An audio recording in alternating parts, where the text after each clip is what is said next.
दोस्तों, जो चीज़ विज्ञान के लिए खतरा बन के आ रही है वो है हमारी सुरक्षा के लिए परमाणु बम। आपको यकीन नहीं होगा, लेकिन कुछ सालों में ये परमाणु बम बहुत शक्तिशाली हो गए हैं। इस कहानी की शुरुआत 1939 में जब अमेरिका और सोवियत यूनियन में होड़ सी लगी थी पहला परमाणु बम बनाने में। इस प्रोजेक्ट में अमेरिका के साइंटिफिक लीडर थे रॉबर्ट ओपेनहाइमर और सोवियत यूनियन के साइंटिस्ट लीडर थे जर्मन साइंटिस्ट वर्नर हेसेनबर्ग।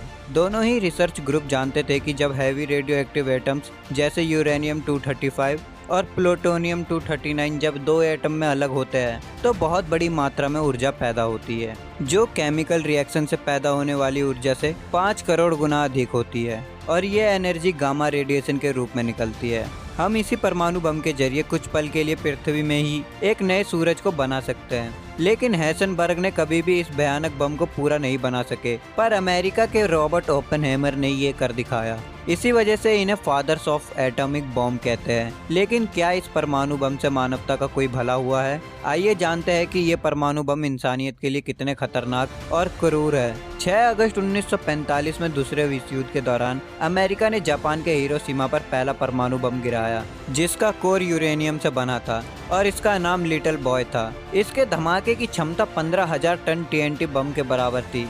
धमाके के दौरान इसने 63 जूल एनर्जी रिलीज करी और करीबन 1,35,000 लोगों की जान ली। आप ये जानकर हैरान हो जाएंगे कि इस धमाके में 1.38% यानी 0.7 ग्राम यूरेनियम ही विस्फोट हुआ था और इतने में ही इसने विशालकाय तबाही मचा दी थी।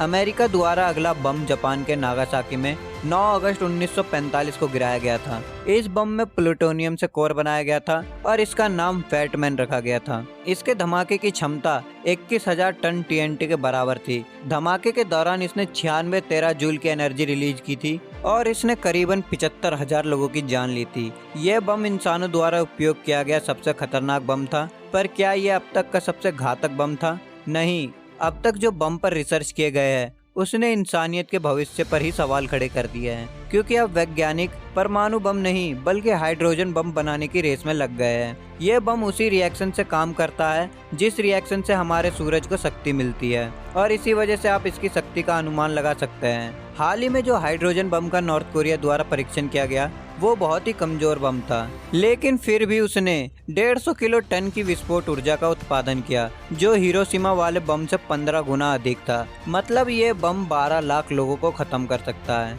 और 31 लाख लोगों को घायल कर सकता है। पर अमेरिका का सबसे शक्तिशाली हाइड्रोजन बम B-83 जो इससे कई गुना शक्तिशाली है, ये बम 5 पेटा जूल ऊर्जा रिलीज करता है, यानी 1.2 मेगा टन TNT के बराबर, जो हिरोशिमा बम के धमाके से 80 गुना अधिक शक्तिशाली है।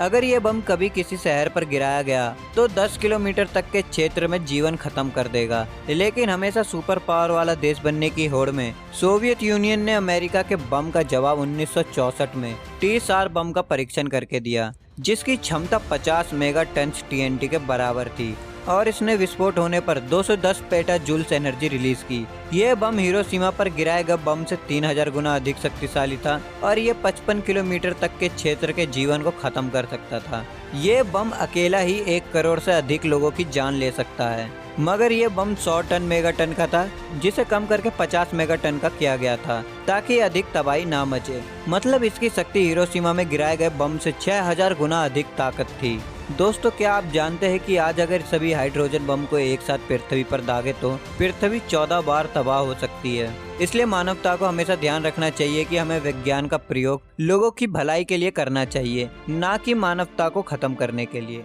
दोस्तों, आप लोगों को क्या लगता है कमेंट बॉक्स में अवश्य बताएं। साथ ही इस वीडियो को लाइक और अपने दोस्तों के साथ शेयर करना बिल्कुल भी ना भूलें।